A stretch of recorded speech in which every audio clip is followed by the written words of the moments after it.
네,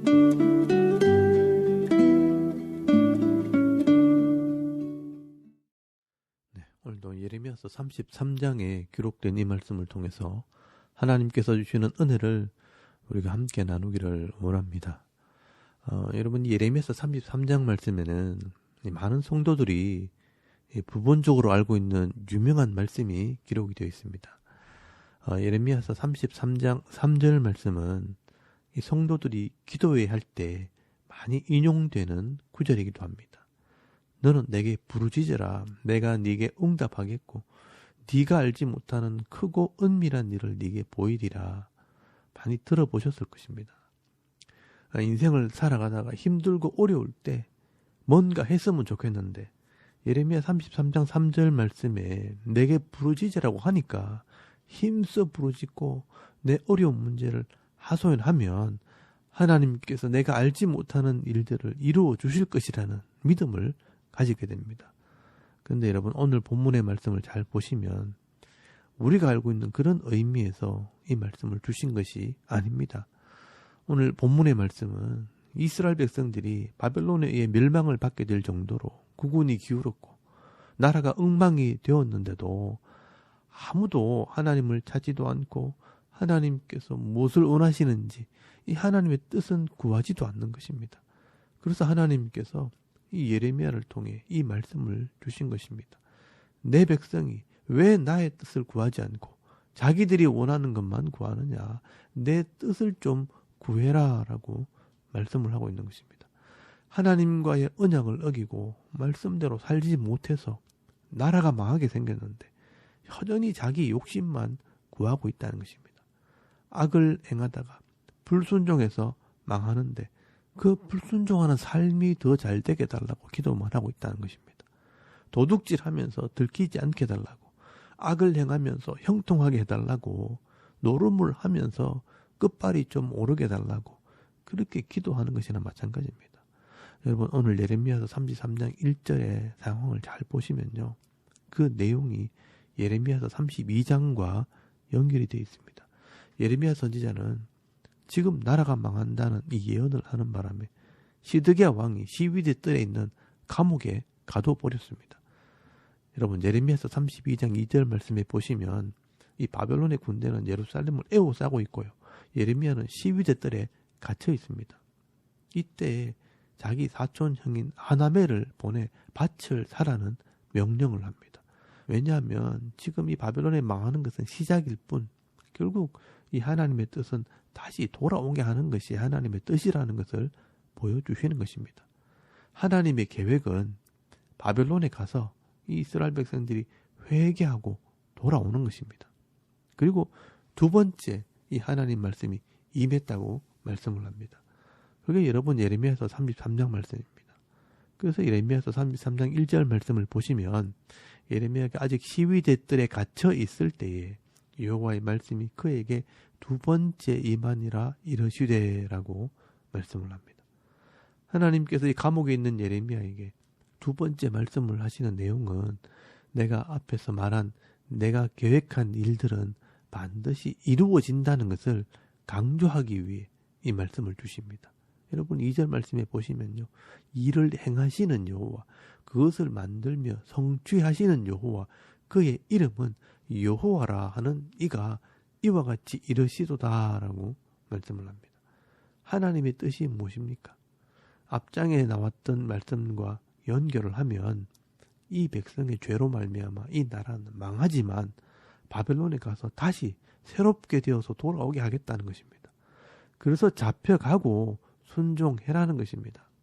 그런데 남아있는 이 왕들과 이스라엘 백성들은 끝까지 자기들의 것을 놓지 않고 우리가 나라를 지켜보겠다고 기를 쓰고 싸우겠다는 것입니다.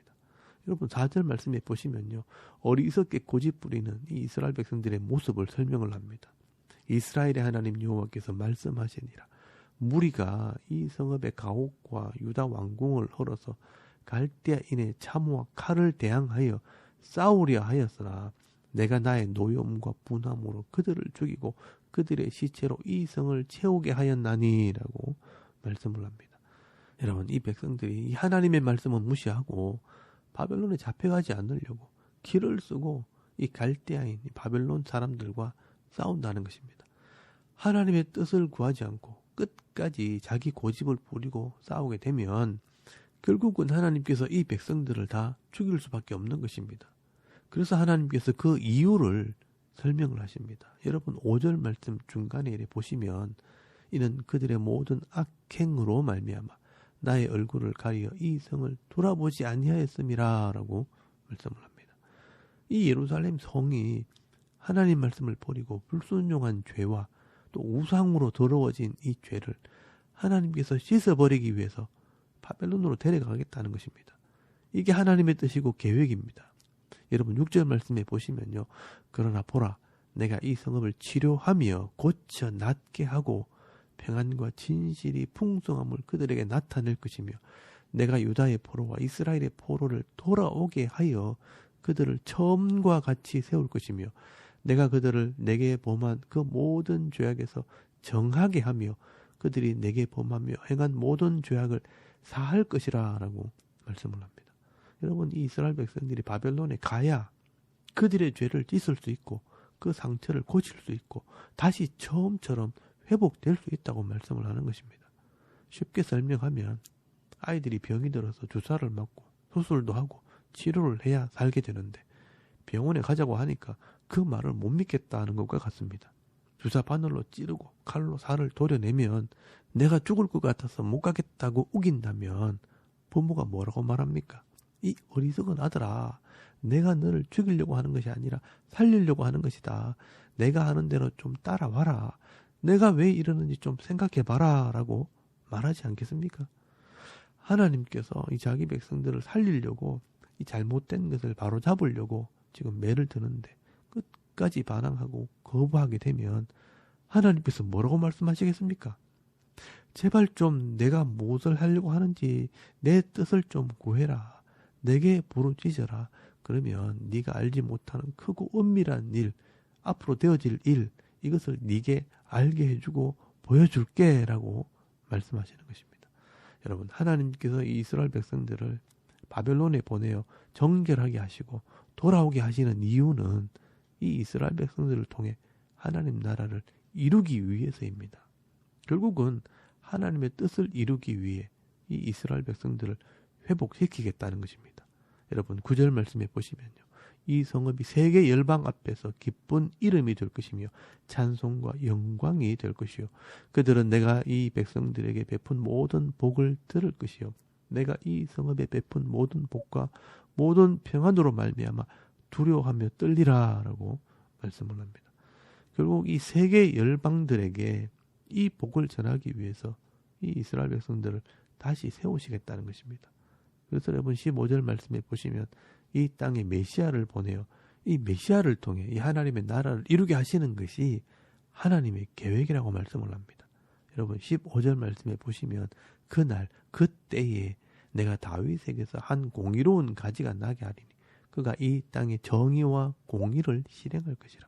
그날에 유다가 구원을 받겠고 예루살렘이 안전히 살 것이며 이 성은 여호와는 우리의 의라는 이름을 얻으리라 라고 말씀을 합니다. 여러분 회복된 이 이스라엘을 통해 메시아 예수님이 이 땅에 오심으로 신약의 교회가 생기면 이 교회를 통해 모든 민족이 하나님의 나라가 되는 이 구원의 복이 임하게 된다는 것입니다. 여러분 이것이 바로 하나님의 놀라운 구원 계획입니다. 그러므로 우리가 기도하고 구해야 될 것은 바로 이 하나님의 나라가 이 땅에 이루어지도록 기도를 해야 하는 것입니다. 여러분 22절 말씀에 보시면요. 내 종 다윗의 자손과 나를 섬기는 레위인을 번성하게 하리라 하시니라 라고 말씀을 합니다. 여러분 여기 다윗의 자손은 메시아를 말하는 것이고요. 또 이 레위인들은 성소를 섬기는 사람들을 말하기 때문에 오늘날에 교회가 번성하게 될 것을 말씀하는 것입니다. 그런데 이 당시 이스라엘 백성들은요. 이 하나님의 구원 계획과 하나님의 뜻을 알지를 못했습니다. 그래서 24절 말씀에 보시면 이 백성이 말하기를 여호와께서 자기가 택하신 그들 중에 두 가게를 버리셨다라고 말한다는 것입니다. 이 다윗의 자손과 레위인들, 이 왕들과 제사장들이 끊어졌다, 망했다라고 말한다는 것입니다. 그러나 하나님께서 말씀을 하십니다. 여러분 25절에서 26절까지 말씀해 보시면 주야와 맺은 언약이 없어진다든지 천지의 법칙을 내가 정하지 아니하였다면 낮에 해가 뜨고 밤에 달이 뜨는 이 약속이 어겨지지 않는 한 이 지구의 천지의 법칙이 깨어지지 않는 한 절대로 내가 이 언약한 이스라엘 백성들을 버리지 않겠다라고 말씀을 하고 있습니다. 여러분 26절 말씀에 보시면 야곱과 내 종 다윗의 자손을 버리고 다시는 다윗의 자손 중에서 아브라함과 이삭과 야곱의 자손을 다스릴 자를 택하지 아니하리라. 내가 그 포로된 자를 돌아오게 하고 그를 불쌍히 여기리라 라고 말씀을 하고 있습니다. 여러분 하나님의 뜻은 언약한 백성들을 통해 바벨론에서 정결하게 한 뒤에 그 후손들을 통해 메시아가 나오고요. 또 이 메시아를 통해 온 세계 열방을 구원할 계획을 이루시겠다라고 말씀하시는 것입니다. 그러니 너희들은 지금 이 죄악 중에 가지고 있는 것들을 형통하게 해달라고 그것을 붙들고 기도하지 말고 하나님의 뜻이 무엇인지 구하고 부르짖으라. 그러면 네가 알지 못하는 크고 비밀한 일, 앞으로 이루어지게 될 이 하나님의 나라와 구원의 복에 대해서 알게 해주겠다라고 말씀을 하고 있는 것입니다.